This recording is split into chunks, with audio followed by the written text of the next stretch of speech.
Decondition yourself from all the limiting beliefs that you've been brought up to believe. Decondition yourself from all that society has taught you that does not agree with your soul. Listen to your gut, listen to your intuition, and take your time. It's the Health in the Real World podcast. It's time to start the show with Janke as your host. Here to give you everything that you need when it comes to fitness strategies. We keep it simple and easy. It's your roadmap to get healthy. You don't need equipment and you don't need a gym. Just the right strategies to get you fit and trim. We're here today with Leks Vucko. Leks, thank you so much for joining me today. Thank you for having me. It's always a pleasure talking to other fitness and health enthusiasts.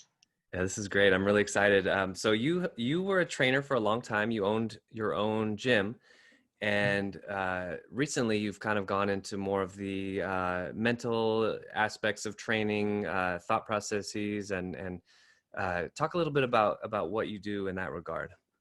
Sure. Yes, I was a fitness trainer for almost a decade. I had my own studio, and working with mainly women, I noticed a pattern in beliefs, limiting beliefs, self-sabotaging, using words like I am, and then finishing off a negative one, not being able to take compliments. So there was a lot of things that I started noticing, and I first approached it as a mirror, and I thought, am I behaving the same way? Am I doing the same things? And then once I started really getting into how the brain works, it really just always went back to mindset. So I felt a need to shift because I didn't feel like I was fully serving my purpose through just a training sessions. And I ended up selling my studio and moving into mindset work. So now I call it mindset through fitness, where it's overall health approach with nutrition education, meditations, some of the mindfulness work. And it's just about taking a different approach when it comes to food, right? Like most people believe that, just like we said, there's either healthy food or tasty food. And, those are the stories that become our life. And I'm hopefully helping people realize that, no, you can still enjoy food. You don't have to obsess over it. You don't have to count calories. You just have to understand why have you been sabotaging yourself, understand how the brain works, and shift your mindset about it. And health is never going to be an issue for you. A healthy lifestyle is going to be enjoyable. Right. Absolutely. I think it's interesting, the dichotomy that some people may have between healthy food and tasty food, right? Like there's a thick wall in their brain, like you can't have both at the same time. And I absolutely agree. It's all mindset.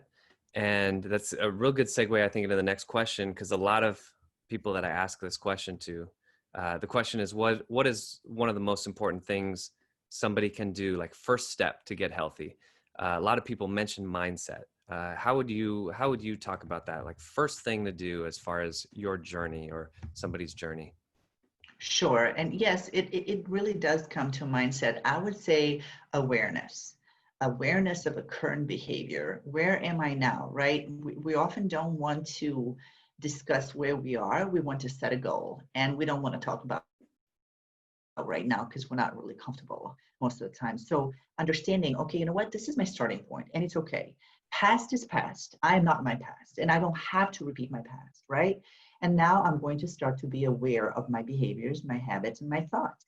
And once you take that approach, I think awareness opens up your eyes to be able to recognize certain patterns that you have instilled in your life, certain habits that you have that are not necessarily serving you, and yet certain thought patterns like, well, there's either healthy food or tasty food. So like when I tell my clients, you can make a really healthy, tasty cheesecake, they look at me like, there's no way that can happen. And I'm like, yeah, it's like 7 ingredients and you can do it.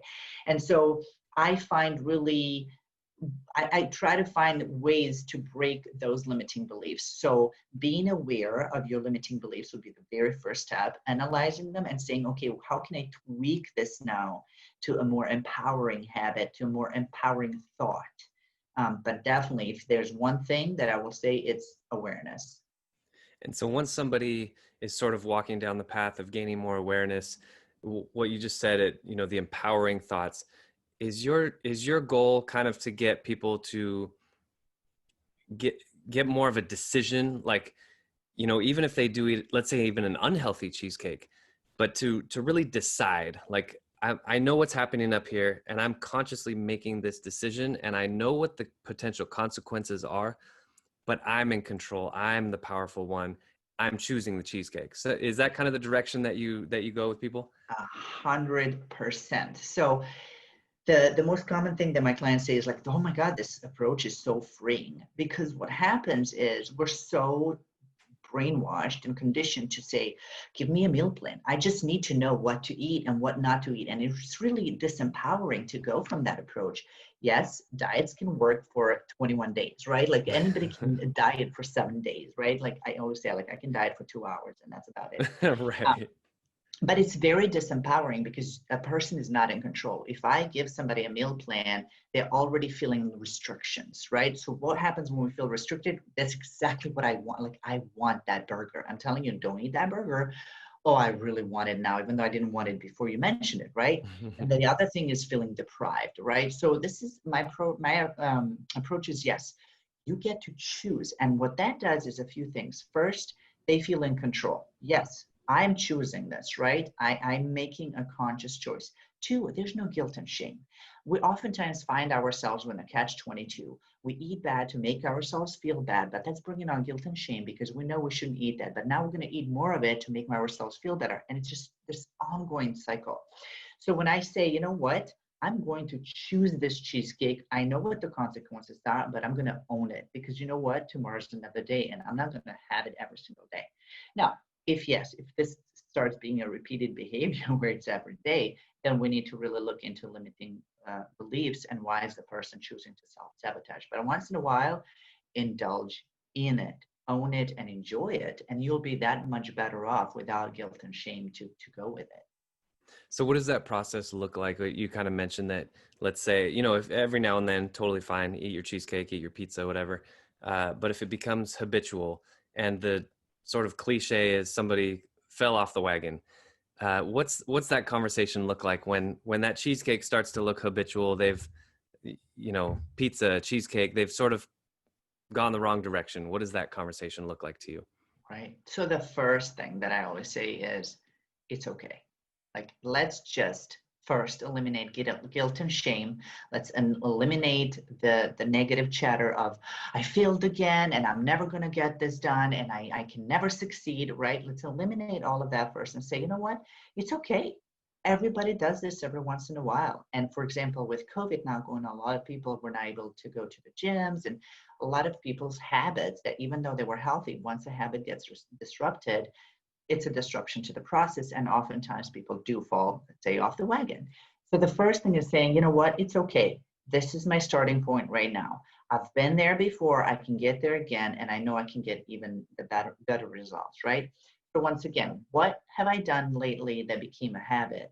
And what can I do to now tweak it slightly so that maybe it's not about changing the habit so much as it is about tweaking it. So my philosophy is let's substitute things. You don't want to feel deprived, right? So like if you are used to eating something sweet at 6 p.m., let's work around that. So instead of having a dairy full, sugar full cheesecake, how about taking a few dates, right? How about taking some dried fruit?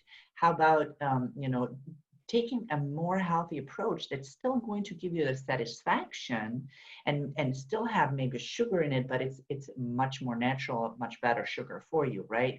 And it's about, once again, not feeling deprived. So we're keeping the habit, we're substituting it while we're working on self-love, while we're meditating, while we're working on no guilt and shame, and while we're working on nutrition education, so that when I have 3 or 4 dates, I feel okay about that, right? I don't feel restricted.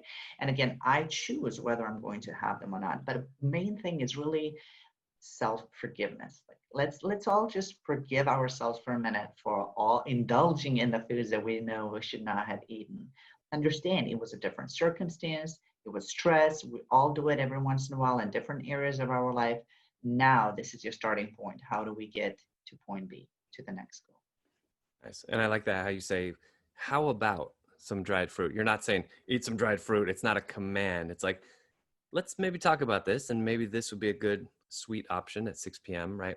When you normally do your cheesecake or whatever it is. So that's actually a good segue, what you were talking about, how everybody does it. Everybody falls off the wagon.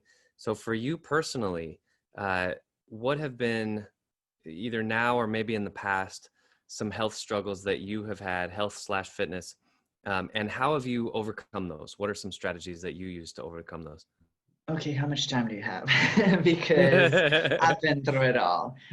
Seriously, like I've been injured, I've been overweight, I've been underweight, I have overtrained myself. But the one I really want to mention here, because it's the most under talked about, is an eating disorder. When I was actually heavily in fitness and I was competing in bodybuilding, what most people don't talk about is eating disorders. A lot of people develop eating disorders because of the restrictions, because of the obsession with counting the calories and measuring the food, and it goes insane. And I started binging. I went on a binging spree and I couldn't control myself. And it was one of the worst feelings ever, because I was already learning about mindset. I owned a fitness studio at the time, and I was already learning about mindset. I was learning about willpower and self-control. And I would find myself completely unable to control myself and going on these binges. And, again, guilt and shame and feeling horrible even during and afterwards. And of course, overeating that much food makes you feel horrible for the next few days, and then trying to make up for that at the gym. And it just became this really vicious cycle. And I couldn't find myself getting out of it for a while. Like, no matter what I did, I couldn't control it. So I actually stopped the whole madness with food, where it comes to counting calories, when it comes to restrictions, where it comes to when I can eat, and having 6 and 7 meals a day. So first thing that I did is I decided I'm going to eat when I'm hungry, not when I have to. Second, I introduced healthy fats into my nutrition, where in fitness it was like chicken breast and broccoli and a little bit of sweet potato, and I remember always feeling so deprived. Right. And so I completely stopped restricting myself and said, okay, I'm going to add healthy fats to my food. I'm going to make my food enjoyable. I'm going to only eat when I'm hungry. And then I started educating myself on intermittent fasting, which ended up working really well for me, because I ended up having a window of a few hours where I ate and I didn't have to think about food for the rest of the time. Where in fitness, it was like 6 or 7 or whatever meals a day, and you're constantly thinking about food because you're constantly food deprived. So I wholly went off the other way, and it worked so well for me that that's exactly what I based my program on: not feeling restricted, not feeling food deprived, not feeling obsession of counting calories, just allowing your body to tell you, hey, you know what, I need you to feed me. Okay. And you know what, let's add some healthy fats into this so that I'm actually enjoying the taste of this food, and it's actually keeping me fuller longer. So that's the way I coped with it. I suggest and educate my clients on intermittent fasting. They get to choose what schedule works for them. And once again, even in intermittent fasting, where, well, how many hours should I diet? How many hours should I do this? And it's really about getting away from that and saying, okay, what works for my schedule and works for my body? Because even in intermittent fasting, most people talk about not eating all day and then eating in the evening, and that doesn't work for me. I actually eat in the morning and then I don't eat for the rest of the day. So I went against most of the things that I read, but it was what works for my body. So I'm huge on telling people or educating people on listen to your own body. You don't have to eat when it's 8 o'clock in the morning. You can eat only when you're hungry. And then again, it goes with habits. Is our habit to buy certain things to keep it in our house that we shouldn't have, or certain things like that. Those would be the ways that I overcame it and just freed my mind from the obsession of food. You see such different health advice, right? You see some people touting high fat and some people touting low fat, and some people saying eat your 6 meals a day, and some people saying intermittent fast and only do like a 4-hour feeding window. And I finally realized that there are healthy people on all sides, and it's really up to me to choose like what works for me, experiment a little bit and make it actually work, right? Because if I ate 3 burgers a day and I thought, oh, this works for me, but it didn't actually work, right? It's a sort of a hybrid between what's actually delivering the results that I want and what is actually convenient to me and works in my lifestyle. So I really like that you're talking about that. That's great. So, Lex, as far as rounding out the show, we're going to go really big picture here. You have been called to speak at a university's graduation, and you're going to be talking to 21, 22-year-olds about what's coming up in their life. What are some kind of big picture principles and life lessons that you would talk to these graduates about? How would you talk to them about that? The younger ones, right? Right. If they're in 20s, I would say spend your 20s working on your mindset. Decondition yourself from all the limiting beliefs that you've been brought up to believe. Decondition yourself from all that society has taught you that does not agree with your soul. Listen to your gut, listen to your intuition, and take your time. If I was back in my 20s, I would spend 10 years working on my mindset and cleaning it up, feeding it with positive things, surrounding myself with positive people that push me forward, eliminating limiting beliefs. Because if you do that early on, and if you spend a good amount of time working on that, I think the rest of the life is much easier because you will set yourself up for success. Thank you so much for that, Lex. I want to let people know where they can find you online, your website, or other social media platforms. Sure. I'll mention a couple things. The website is mindsetconquest.com, and I'm on all major social medias as Leks Vucko, and my name is pretty uniquely spelled, so it's easy to find. LeksVucko. And again, once again, mindsetconquest.com would be a great website where I have all the links to social media as well. Great. Well, thank you so much, Leks Vucko. Thank you for joining me today, Health in the Real World podcast. Thank you for having me. It's been a pleasure. Thanks for listening to the Health in the Real World show. Make sure to like and subscribe and comment down below. Visit mycorebalance.com to learn more.